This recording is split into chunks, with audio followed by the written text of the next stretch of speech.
are you? Thank you so much for being here. Today we're going to be taking a look at Taurus placements reading for the month of October, getting all the information of what's going to be going on, what do you need to know about.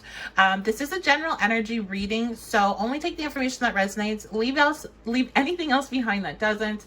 And if you would like to know like how to book with me or get any other information, like you see that I'm saying placements and you don't know what that means, go ahead, check out my description box because I do have a list of websites I recommend to get you on your journey of discovering your natal chart and understanding what all of that means. And also it lets you know how to book with me if you want to do a personal reading, because again, this is a general. And if you would like to get the extended version of this reading, which I will be putting on my Patreon, it has all that information as well. In the extended version, we go on into health and career. Oh my goodness, I'm messing that up. Health and well-being, your career and finance, your love and relationships, and a no communication update. So if you are looking for more content and you want to help support me and the channel, please make sure you join me over on Patreon. If you would like to help support the channel in another way, I also put all my information of how to donate in the description box as well. So let's go ahead and get started. If you read tarot, you're like, what the fuck, Stephanie? What is going on next month? Definitely some interesting energy. And so we're going to have to talk about it, okay? Now, I like to remind you before we get into this reading that I am a Taurus sun as well. So anything that I am throwing at you is being thrown at me. So don't get like mad at me if this ends up being a little bit more negative, or what I feel is we're going to be doing a bit of scolding today with this energy. So we have the 10 of Swords reversed, and then we have the 7 of Swords there. This shows me that the energy you're going to be dealing with is one where you're being very resistant to let a situation go, like let it die, let it be done, gone, over with.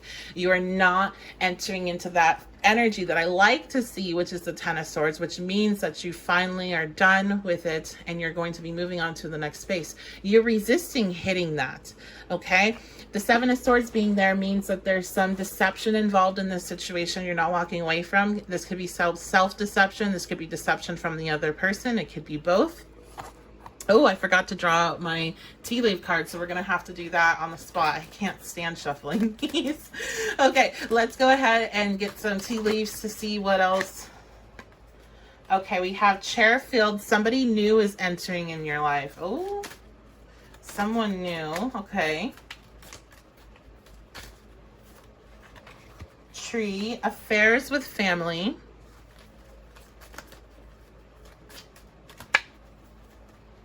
Goldfish, increased material wealth or spiritual growth.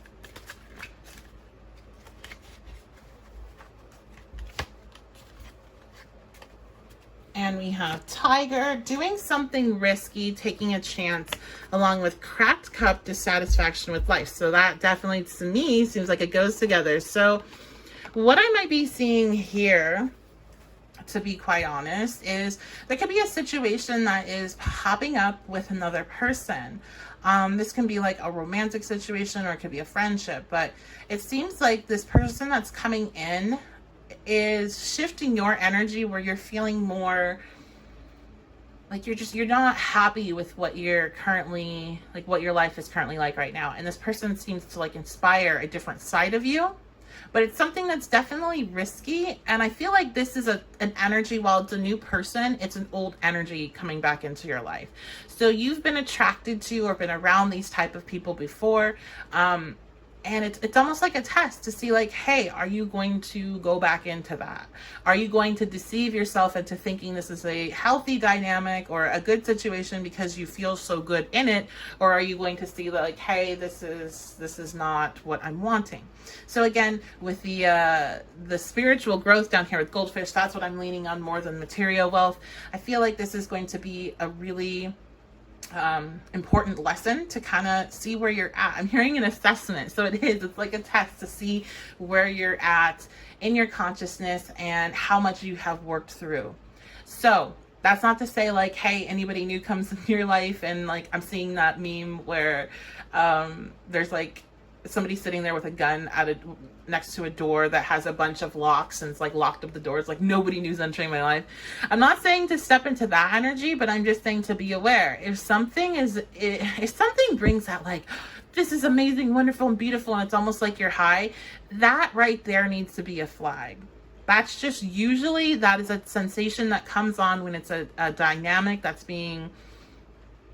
coming into your life that is very like plutonic, could be very past lifey, and that's just not always a good thing.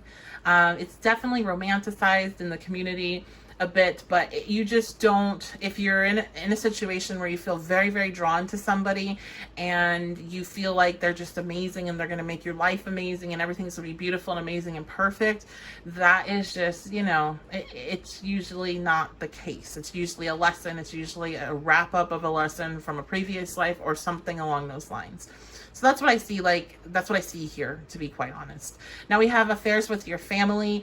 This situation, I feel, could be so strong that it could definitely create a dynamic with those that are around you, seeing your personality shift so drastically, like going from being a pretty dependable, hardworking, loyal Taurus to, I feel, more of a like Gemini, Sagittarius vibes, that they're going to bring up some issues and concern with this. It's almost like, like if you meet somebody, you're out, you meet them, and all of a sudden, like, you're moving in together in 2 weeks. I'm not saying that's what you're doing, but it would be like that. Like, what do you mean? Like, why are you acting like this? Or why are you spending so much time with this person, or whatever it is?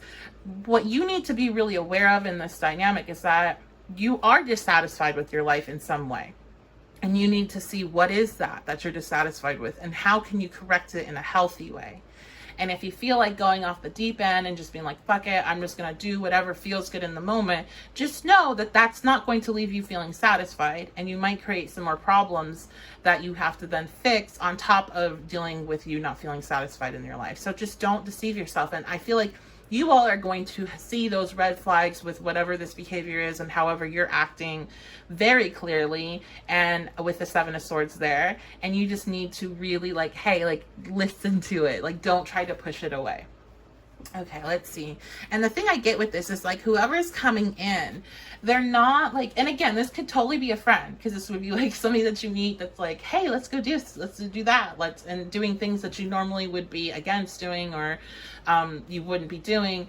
So it doesn't have to be a relationship, but whatever this person comes in at a point where you're really not happy with things, and it's like the perfect storm, right? You're not happy, you're feeling frustrated, you're feeling delayed, you're feeling like things aren't going your way even though you're working hard. So you get to that point where you're like, if I'm doing all this and things aren't still working for me, then just fuck it. And like, that's when this person is deciding to pull up. So what I feel is when these situations happen, they are these tests, just to see kind of where you're at, and if you decide to fall into them, that's fine. It just means that you're still needing to learn that lesson. But if not, if you are listening to your intuition and your red flags, then this is like when you've been doing all of that hard work and you feel like giving up, but you keep pushing forward and you don't fall for the distractions, and you keep pushing forward and it feels like it's not going to work, and then you have a big breakthrough. And that's a thing that you can hear in so many different aspects of life, and different people that are in different careers and fields, or whatever it is that their goal was, have happened to them. That can happen to you if you're trying to have a child and having a hard time conceiving. That can happen to you when you are trying to launch a business. Like, that can happen to you in so many different departments of life. So I feel like it's the same with you. Like, you have certain goals. Maybe they're financial, maybe they're personal, maybe they're spiritual, like whatever it is, you feel like you're not achieving them. This is kind of like that test, that final test to see, like, are you going to be able to withstand the desire to just say, fuck this, I'm tired of trying so hard, I'm going to just wild out and do these things that I feel like I want to do in the moment, but I don't really want to do. So, okay. What is this exactly about? Like, what's going on? Let's get some clarification. So the Son of Swords. Yeah, this is definitely a communication. It is a person with the Son of Swords. This person could be an air sign, Gemini, Libra, Aquarius. Okay, and they're going to come in quick, come in for the kill. That's what I'm hearing. Not that they mean you harm. I don't believe they mean you harm. They're not coming through with like a negative intent. They just are somebody that's very flighty, and they are not here for a long run, and you might get attached. So you want to be careful. but they're going to be coming in. How are you going to meet? More than likely with the air energy, this is going to be some sort of online interaction or meeting them through communications, through talking. I'm trying to think of anything other than online that this really could reflect, but I really don't. I mean, maybe unless like you work a lot through the phones and you're talking and you're meeting a customer in that way, but I really feel like this is meeting online, to be quite honest. What else? The High Priestess. Yes, your intuition is going to be very strong at this time. So you're needing to listen to it over your feelings, because I feel like your feelings are also very strong at this time. So your feelings and intuition are not the same thing. Feelings lie, intuition doesn't. And it can be very hard to distinguish the two, especially when you are in your feelings about it.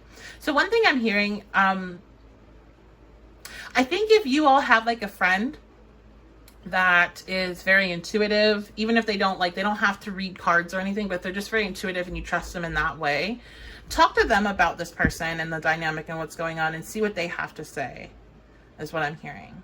Okay. And if they read cards, see if they can read cards for you. Tip them, see if they can read cards for you, or maybe get a card read if you're having a hard time. Get a reading done, or a reading done by a reader. But your intuition is going to be spot on. It's just, can you hear it? Will you listen to it? That's the problem, and it's a problem for anyone, even if you were a professional card reader and you were one of the best there are and your accuracy is on point. You might not be able to read yourself, because if you're too emotionally attached to something working out, then that's what you're going to end up seeing. So I feel like you need to, if you can't trust your own intuition here, reach out to somebody that you think would be able to give you a good answer, a real answer, not an answer you want to hear. What else? Yeah, so this is a, you know what's interesting? I actually saw this as a Tower at first, reversed. So I'm going to take that energy as well. This is definitely a situation where you're going to be able to see the truth for what it is very soon after it begins. You're going to be given every little, heads up that you can be. And if you ignore it, it's still going to come through, and then you're going to see the areas that you still need to work on. And that's it. And that's fine. There's nothing wrong with that. But I do feel like this is not a big deal if you decide to go down this path with this person. You do it, it's fine, you learn your lesson. It is like a Tower of reverse. It could have been a big deal, but it's not. It's just uncomfortable. So here's your question. Do you want to waste your time or do you not? Because basically whatever this is coming in is just going to waste your time. Again, they're not a bad person. It's just that they're not where you're at in your life and what you're wanting. They don't want the same, but they're going to talk a very good talk and keep you very captivated in that way. They're very intelligent. They're going to be able to be on your mental level. And that's what's really going to trigger this fond feelings and oh my God, this is it, and it's just not. All right, Taurus energy has a issue with idealizing their partners, or somebody that they're interested in. So just keep that in mind. And we're going to dive more into that in depth in the extended reading. So I do hope I see you all over there on my Patreon. I would love to have you. And I appreciate you for being here. So please, again, make sure to comment, let me know what's going on. Let me know, have you already met somebody? What's going on with you? What are you hoping for in October? And share this with anybody you think that you would appreciate it or could use the advice. Let's say you got a Taurus friend that's oh my God, this guy is perfect. Send her this reading, send him this reading. And yeah, that's going to be it. So I will see you all next time, and thank you for being here.